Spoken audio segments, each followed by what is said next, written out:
Hello, this is an unedited surgery. The pupil is well dilated and it's a hard cataract. We are going ahead with a temporal clear corneal incision with a sharp edge keratome. Well, now we shall go ahead with the rhexis. Before going ahead with the rhexis, we are forming the AC with upper whisk, and now we are getting prepared.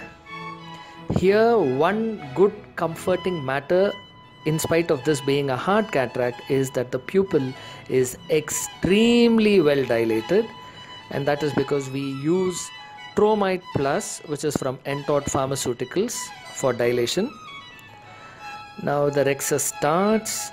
Obviously, we want the rhexis to be a little larger for some better room for maneuvering.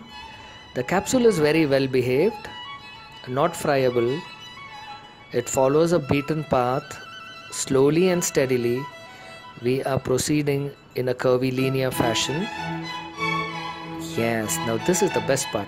We are forming the AC every now and then because we have attached the HPMC syringe to the rhexis needle. It's a 26 gauge needle which is used for capsular rhexis, and that is mounted onto a 2 cc syringe with hydroxypropyl methyl cellulose. I am not an expert, therefore I believe in doing my surgeries, especially the rhexis, very slowly. I know some of my colleagues who finished this particular step in just 3 to 4 seconds, but not me. I need a good 40 seconds plus for this maneuver.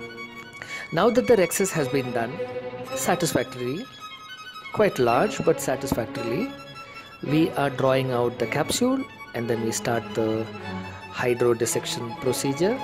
Hydrodissection goes on well, but I'm not able to see any golden glow.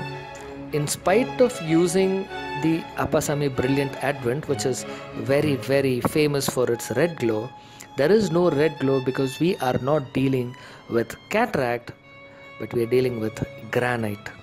Now that we have formed the anterior chamber with upper whisk and then with Oro coat, in this particular case we have used Oro coat, which is a form of whisk coat from Oro Labs produced by the Aravind Eye Hospital people. So let's go ahead, inject Oro coat, right? So this is the so-called soft shell which is being made to protect the corneal endothelium, because believe me brothers, this is going to be a very hard cataract. So it is better to be prepared for some of the most challenging cracking maneuvers ever. So let's see. So what if it is granite? We have a good machine, we have a good microscope, we have the Alcon Laureate. I've put it on burst mode. It's grade 4, 80% par, 42 ml is the flow, and then 425 millimeters of mercury is the vacuum. And that side port instrument which you see is the Mohan Rajan chopper, which were designed by my very good friend and senior colleague Dr. Mohan Rajan from Chennai. The loose cortex, the superficial cortex gets aspirated, and then the first crack, good, partially made but good. Now we will dial it a little bit and go ahead, turn around, yes, and go ahead with the cracking maneuver. The crack is good but not fully satisfactory. But then, as I told you already, this is not a phacoemulsification of a cataract, but phacoemulsification of a piece of granite on its way to becoming some kind of a diamond in this lady's eyes. However, we go ahead with the cracking maneuver, stop and chop, or whatever you would like to call this technique. But we are going ahead bit by bit, step by step. The core nucleus gets pulverized now so that we can create some room for maneuver, and the nucleus actually tilts in one direction, and that is not wrong. Good, providence.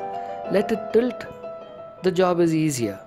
But this tilt was possible because the rexus was larger. This is where I have a difference of opinion with some of my other colleagues who think that a 5.5 millimeter diameter rexus is the best for centration of the IOL. Agreed. But what do we do if the lens is going to be so hard? Either ways, to every man his daily bread. In this particular case, it is indeed a large rexus, it is indeed a hard cataract, and with as much power as possible, we go into the nucleus in burst mode. Now, this burst mode is good because it helps us to crack certain indomitable piece of nuclei. Here we go. I'm not getting a proper hold, but yes, at last, some kind of a hold. Alright, I'm going to ask for some visco and viscoat. I just hope they keep it ready because the next time I come out, I want to use that. Good. One part of the nucleus gets engaged, it gets drawn. But why am I not able to initiate a crack? That's because the initial 3 or 4 cracking maneuvers of mine were partial. It was not a through and through crack. And another issue is that the leather board kind of the nucleus plate, which is there at the bottom, has not yet been cracked completely. That could be the reason. Now we go there, employ the central core of the nucleus. Once that is through, the job becomes easier. You can see clouds and clouds of BSs getting sprayed around. That's because I'm still in the burst mode, and this burst mode is a wonderful innovation in the history of phacoemulsification. Otherwise, we would have had phacoable cataracts and non-phacoable cataracts. If at all there's one invention which made all cataracts of all grades phacoable, I think it is this wonderful burst mode. Splendid. Now we can see the nucleus. It has finally met its match, and this is the burst mode, which is just bursting this granite with ultrasonic dynamite. How else do we handle granite if not with ultrasonic dynamite? So my dear friends, there you go, unedited video of an indelible cataract fortified by granite over many years of existence in this grandmother's eyes. Good. And believe me, this lady has a similar cataract in the other eye too. Well, the phaco is through. We will form the anterior chamber with visco, and I've asked sister to get the IA1. In this Alcon Laureate, we have IA1, and then we have IA2, and then finally we have the IA3, which is for removing all the visco which may be left inside. Here, the vacuum is around 600 millimeters of mercury, because that is exactly how we can draw out the cortex through this IA. So there we go, 600 millimeters of vacuum. It does well. It does well. You can see all those volcanic clouds. That's because of the viscoelastic substance which has been used. Slowly and steadily, we are drawing out every bit of cortex into the irrigation aspiration probe.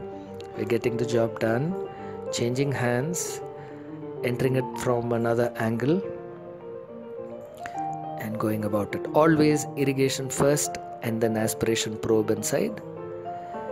Once again, slowly and steadily, we are chipping every bit of cortical fiber and taking it out, teasing it out, drawing it out, inviting it out, but always, always gently. There is no place for any rough maneuvers inside the eye. If a person wants to play rough, then he better come out of the eye. So the cortex comes out, and now we shall form the anterior chamber with upper whisk, and then go ahead with the IOL implantation. Now when it comes to IOL implantation, And if I am asked to vote for the best cartridge ever, I really would say that the Alcon cartridge, the C cartridge, is one of the best and the most versatile. I do not know if it is correct, but I have tried implanting IOLs made by other companies also through the Alcon cartridge, and it has always worked out well. So, lots of good marks for the Alcon cartridge, and the IOL is in. It's actually settling into the bag without much ado about anything. So the IOL is in, and I really would like to use 4-quin PFS to be on the safer side, intracameral moxifloxacin. Now let's go ahead. Let's remove all the viscoelastic substances from inside. Lots of upper visc. Let it all come out.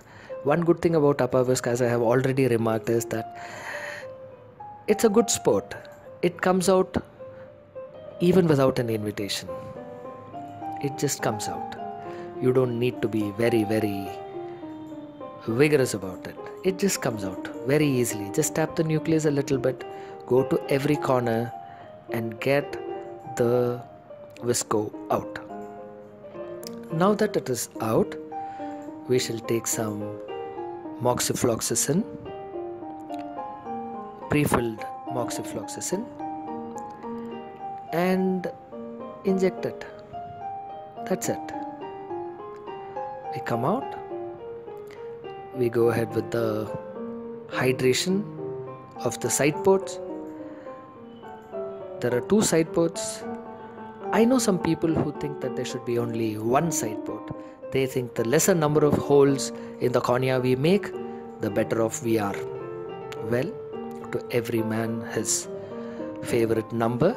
For me, it's 2 side ports and 1 main port.